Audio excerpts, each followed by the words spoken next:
Good morning, everybody. Welcome to your Rangers Review morning briefing. It is Wednesday, the 4th of June. I'm Derek Clark, and I'm joined this morning by Chris Jack. How goes it, Chris? All fine, all fine. Let's see what this half hour brings. Let's see what today brings. Who knows? Yeah, well, it was a bit crazy yesterday, that's for sure, with regards to the managerial search. The rumour mill went into overdrive. We'll touch on that today, folks, and much more in between. Before we get stuck into the Rangers news, just a quick word for our new podcast sponsors, Willows Fencing. They're a Glasgow-based fencing company you can trust and are proud partners of the Rangers Review. They've got over 20 years of experience and unparalleled quality. Their qualified team is dedicated to keeping customers happy and providing exceptional work, aiming to deliver nothing but perfection in every job. They offer free consultations, whether it's small-scale refurbishments or a large-scale complete fencing project. There's no task that they cannot or will not tackle. And you also get 10% off if you use the code Rangers Review. Just head over to their website, willows-fencing.com. Right, let's get stuck in. Well, when me and Joshua, we discussed the prospect of Russell Martin potentially becoming Rangers boss yesterday, Chris, and why Rangers would be considering someone like him. After that, news broke that Rangers were said to be closing in on the appointment of Russell Martin. Sparked a bit of a social media frenzy. Folk just a bit concerned about the prospect of the former Southampton manager taking over. And certainly after I caught up with a Southampton journalist at Alfie House, who was excellent. He was on the show yesterday. If you've not caught the video, folks, do go and give it a watch. He brought up a number of red flags that many others are concerned about as well. It's not a universally popular appointment if Rangers were to go down this route, Chris, but in terms of where we are, I know we had an update on the website yesterday, I think late afternoon, early evening. Where are we here? There's probably two sides to this story because there's only two candidates in the running. Everyone knows by now it is Russell Martin and Davide Ancelotti. They are the two that Rangers are considering. People at Ibrox yesterday afternoon were saying that the process is still ongoing with candidates, as in plural, as in more than one, and they said that it was not accurate to describe Russell Martin as the leading candidate. That was the state of play as we understood it yesterday afternoon. As you say, we had that piece on the site. There's also been a lot of noise about Russell Martin. There's been a lot of chat yesterday after a bit of social media action, as I always say. A lot of phone calls, a lot of text messages doing the rounds yesterday.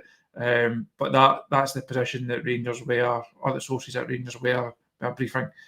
Now, that does not mean to say that Russell Martin will not be Rangers manager. There is a very, very good chance that he will be Rangers manager. There's still work to be done on that as far as we understand it. We're not expecting an announcement, or the word yesterday was not to expect anything yesterday. I've checked in this morning to see if there's anything else doing, and if I get a message in the next 25 minutes or so, I will relay that if I can. On Ancelotti, word from that side of it was that he had not been told he was not going to be Rangers manager. He had not been told that the job was not his and that there were plans, or at that stage yesterday, middle of the day yesterday, there were still plans for further discussions. That's as much as we know. That's as much as we've been able to get from all sides of this deal. What we have seen is the huge reaction to it. I think a big percentage of the Rangers fans have made their minds up on this one. But as I said, I think it was Monday I was on with you.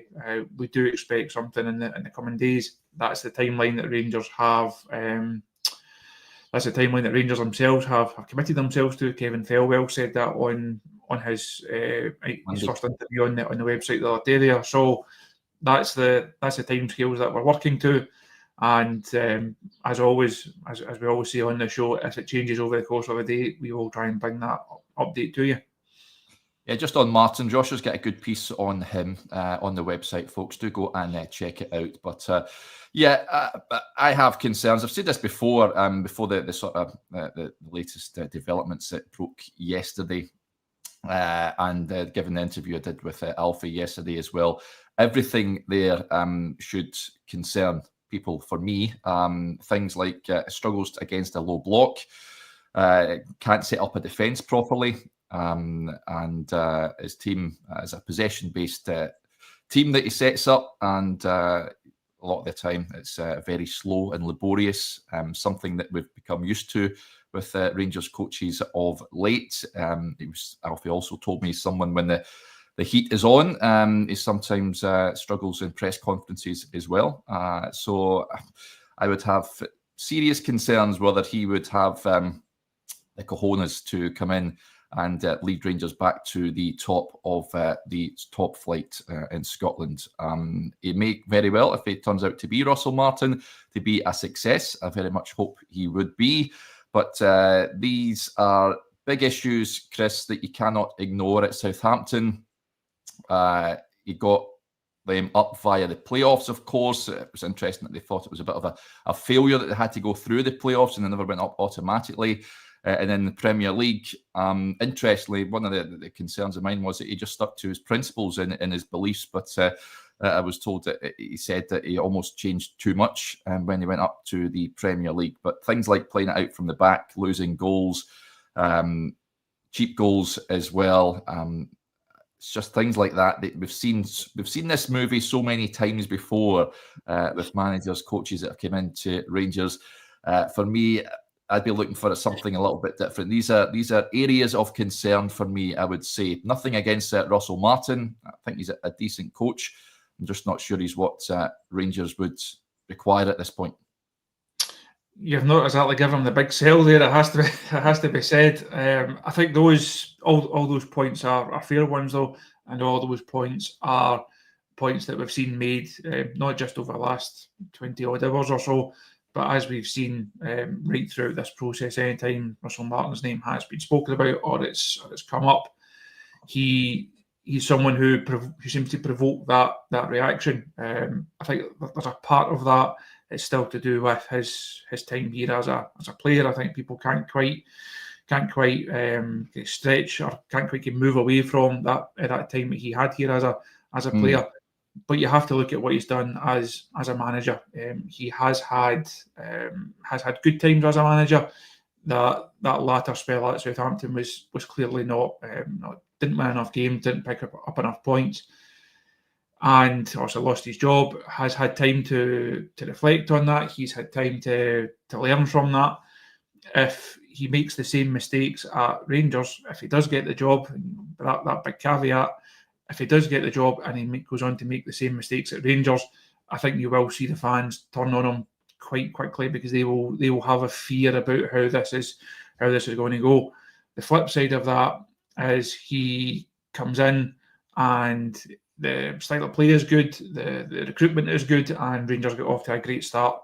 Ultimately, the easy thing or the easiest way to win over the Rangers fans is to win games and to put this squad in a position to go and win titles. So I know that there's a lot said about his style. There's a lot said about how he plays. For me, it's winning games. Now that doesn't mean to say that it comes above all else, but ultimately you are a Rangers manager to win games, and you're there to win trophies. If Russell Martin looks like he can win Rangers trophies, the fans will be on board. If they think that he's not the man to deliver trophies, they will not be on board. And that's the same whether it's Martin, whether it's Ancelotti, whether it was anybody else that's been linked in this process. You have to win games, and that's the big challenge for Russell Martin. Unfortunately for him, if he was to come in, he's not just starting at the same level as Ancelotti or another manager would have been. It's not quite a level playing field because a number of people have already made up their minds on Russell Martin. He's almost starting on the back foot. He's almost starting with a bit of ground to make up before he can then go forward. Yeah, I would agree with that. He would have to start off really well. But listen, it's not us making the decision. It's the Rangers hierarchy, of course. Greta Steinson there, Patrick Stewart, Kevin Thelwell, and it's been a pretty laborious process. They're certainly taking their time over this appointment, but the fans certainly want to see someone in, and this ended, and we can now focus on players. I mean, as you touched on there, Kevin Thelwell did say an appointment will be made, hopefully in the coming days. It is top of his priority list. As Chris touched on, folks, if you hear of anything, any developments, any news coming out with regards to that, you'll hear it first, either on the social media channels, on the website, or on the YouTube page as well. Thank you for the donation. Paul gets in touch. He says, Board said they want to win trophies. That's not with Martin. This is an interesting one. D1872. Well, thank God you're not picking the manager, Derek. You would have 4-4-2 Dyche ball. I wouldn't have Sean Dyche in particular, but I would have 4-4-2. Absolutely. Bring that back. Big guy, little guy up top. 2 wingers, please. No nonsense football. You fan of that, Chris? I would have taken Dyche ball if that is even a thing. If that's even, I don't think Sean Dyche is the type of guy who associates his name or his football outlook with a ball that seems to be attached onto everything these days. I said to a few people right at the start that I thought Sean Dyche would have been a good fit for. It would have been a good fit for Rangers. Would have been a good fit for Scottish football, but there was kind of murmurings really early on in the process, but they kind of faded away and kind of died off quite quickly. He's never really been a horse in this particular race, unfortunately for me. Yeah, a comment coming in here from Overland and Border says that shocked that in Derek's interview, the fella said that Russell Martin tried a tactic with no one up front. Yeah, that's when he was. This is what I mean when he was in the Premier League. He was changing things. He played a sort of 3-5-2, if you like, but 2 wingers that were really hogging the touchline. And do go check out the interview, folks. It's very interesting stuff on one of a potential Rangers head coach. It will be a head coach, of course, that will be taking over, which will be the first time that appointment has been made. It's always been a manager, Chris. We've said this on shows before about the direction Rangers are going in. And changing the model, if you like, but this will be the first head coach in the club's history.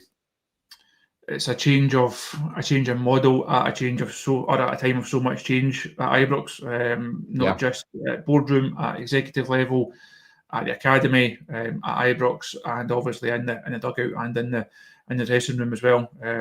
It's such a huge summer for Rangers. I think that's why people are almost overly emotional, perhaps this time more than ever. I think we've seen, unfortunately, we've been through these managerial searches quite a lot over the last few years, but this one feels even more hyped up and feels even more emotional than those ones. There's always that kind of thirst for information, and the fans want to know what's going on. That's why we're in the fortunate position that we try and bring that information to you. But this one has felt different, not just because it has dragged on for what I would say is too long now, but people they understand the significance of this summer. They've now had the appointment of Kevin Thelwell, they've had the takeover, they've had the appointment of the new board, they've seen Dan Purdy come in, as we revealed on the site the other day, and the manager is now the final part of that. That's the final piece of the jigsaw from a non-playing perspective, and it's then feeding into what are Rangers going to do in the transfer market. What they're going to do in the transfer market is a lot of work in a short space of time to try and put this squad in a position to go and try and qualify for the Champions League, and as we outlined earlier on, to go and try and start the domestic campaign in a positive way. If the structure operates correctly, if Thelwell and Dan Purdy, if they are effective and they make wise decisions, if Greta Steinson can feed into that, if the board authorise the money to be spent in the right areas, in the right ways, Rangers can make up a lot of ground really quickly. And you then leave the head coach, whoever it's going to be, you then leave him, go and put your style, go and put your ideas into the players, go and find a way of playing that can handle the various different challenges of Scottish football and European football is going to throw up. We'll deal with the rest of it. We'll deal with the academy, with the medical, with the sports science, with the recruitment. All you need to do is do a press conference and win a game.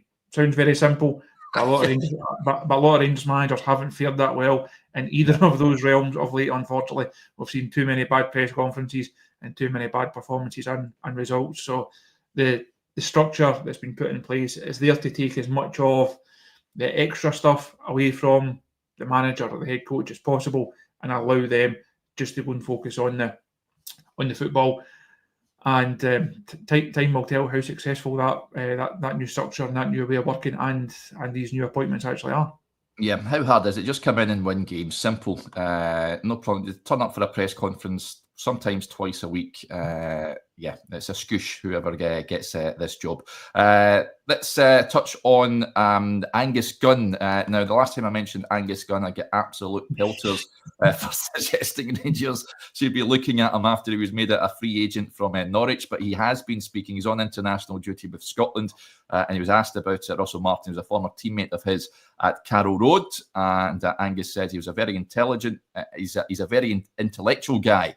He went in there as a young goalkeeper and he helped me massively, even though he wasn't in the team every week and playing regularly. He was captain of the club and had a good relationship with everyone in the dressing room.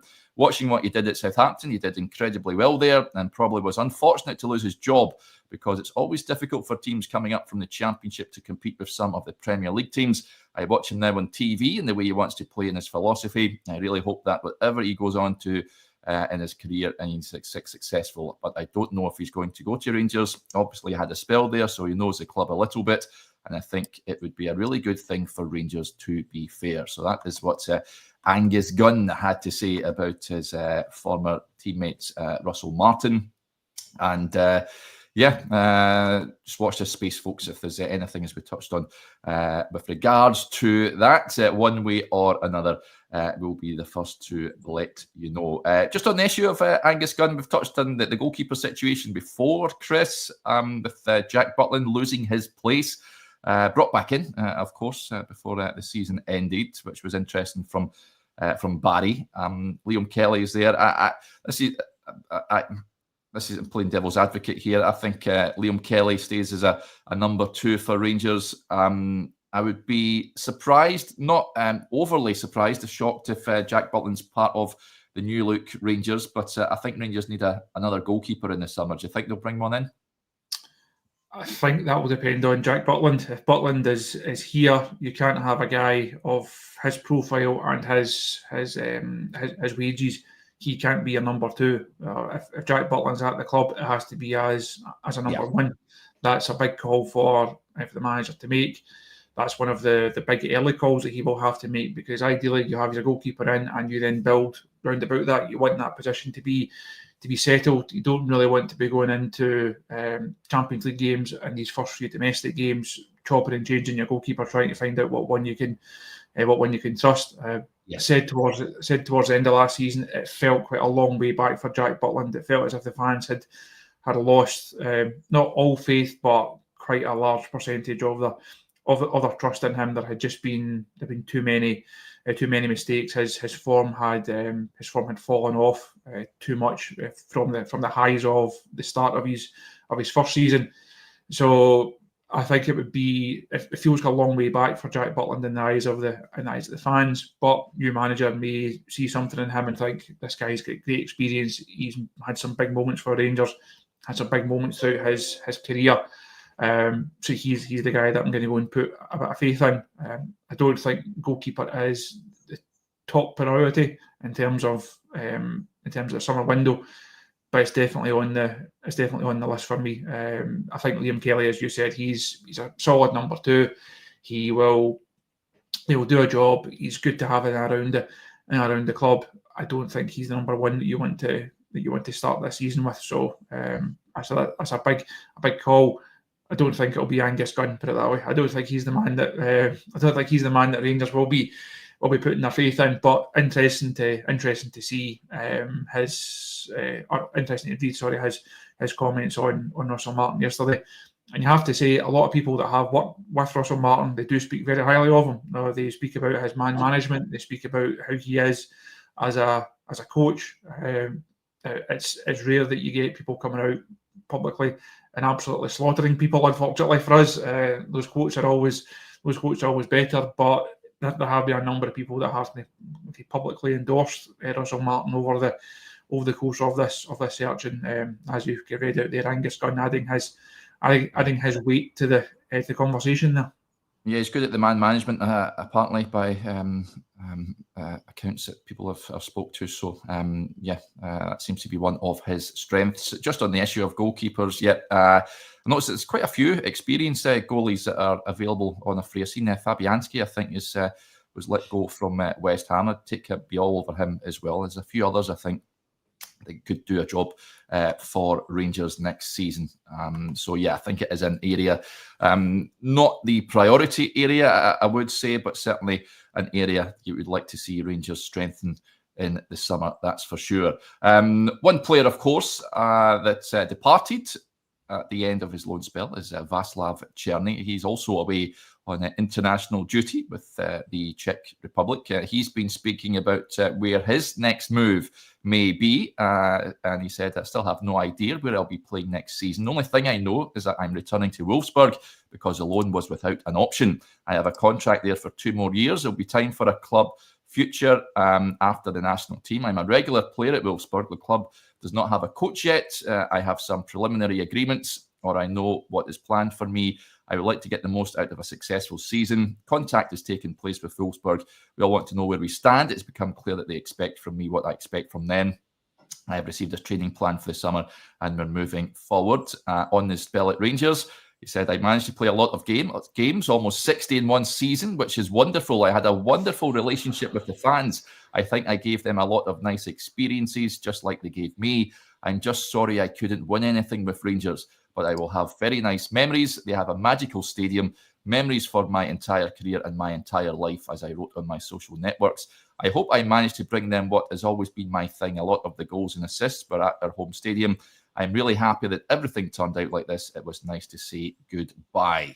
We've discussed Václav on numerous shows as well. Chris, I would be stunned, I've got to say, if he came back to Rangers. He's someone that has got propositions elsewhere. I think Turkey, there was talk, Turkish media reporting that Trabzonspor and I think Besiktas, if I'm not mistaken, in talks about a £9 million move for him, which I think would probably price Rangers out of a move for Václav. I think we said that fairly early on. I know there was a lot of talk about this the last few months of the season, about whether Cerny would be here, whether it would stay on, and I think we were always quite consistent on that. That the financials were just not going to stack up. They were not going to make sense in terms of Cerny. I think he will be able to find a club that will give him more money per week than Rangers, and his parent club, they will find a club that's going to give them more of a transfer fee than Rangers would like to go to. If Rangers if they didn't need such a big rebuild this summer, and it was a case of 1 or 2 just to finish off the squad, you could maybe make an argument for going to that level on someone like Cerny. But they need far too much money. They need far too much work needing done on the squad. Sorry, the budget has to be used sparingly in some situations. It has to be used a bit more investment in other areas, because they're going to have to chop and change so much. They're going to have to be flexible. They're going to have to be reactive to certain situations that come up. They just can't afford to go and spend that much on Cerny, and he doesn't really fit the model. If you're going to spend that much on a player, you're looking for a bit of resale value. Cerny, if you go and spend 9 million or so on him, there's no guarantee that you're making that back. Never mind making a profit on him. That's not really the market that Rangers are in right now. They're not spending £9 million on guys like that. Yes, very good player. Clearly liked it here. Clearly did very well here. He was one of the few to emerge from last season with any credit. But the deal as it stands, it just doesn't make any sense for Rangers. I say they can't put that much money into a guy with no selling value, and it's going to command at that level of wages either. Yeah, comment here, 6 million for Cerny is not bad businessman. Not every single signing have to have a sell on. We know what he can offer domestically. Yeah, 6 million, I would be all over that. If I think that would represent decent value, but 9 million is just, I think that's gone way beyond what I would deem as value. Others may disagree. Certainly, of course, we need to take the Turkish reports with a pinch of salt, but interesting stuff and where he may find himself next season. Another player, the forgotten man, if you like, Chris, Jose Cifuentes.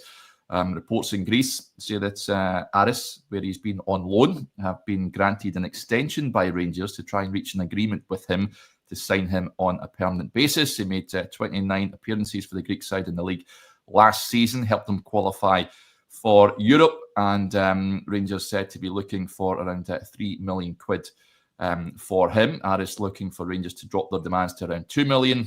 Those reports now state that Rangers have given Aris until June the 15th to reach an agreement, or the deal is off. Now, Cifuentes wants to stay there, but Aris, of course, looking to haggle and get him in on that sort of cut price deal. Got to say, given the money that Rangers spent on him, I think 2 million is probably decent. He's not going to make it at Rangers, but it's fair play to Rangers for playing that hardball with this. I don't want to see them lowballing players in their values when they're trying to offload individuals. But how do you see this one going? I don't see him back in Glasgow, put it that way. We had a piece on the site about 6-7 months ago, maybe, around about the halfway stage of the season, and we're looking at how he had fared over at Aris, and it seemed to be that he settled in well there, and the team was doing well, that he was doing well. I was going through the background on him, and was surprised to find out how many games he actually played for Rangers. Can't really remember an awful lot of Cifuentes in a Rangers jersey. I thought I was going to go and check it and find out he played like 5 games, but it was a lot more than that. By a very, very few memories of him in a Rangers jersey, and I don't think we'll see him in a Rangers jersey again. It's one of these ones that's just not worked out. Brought in with a bit of hype by Michael Beale.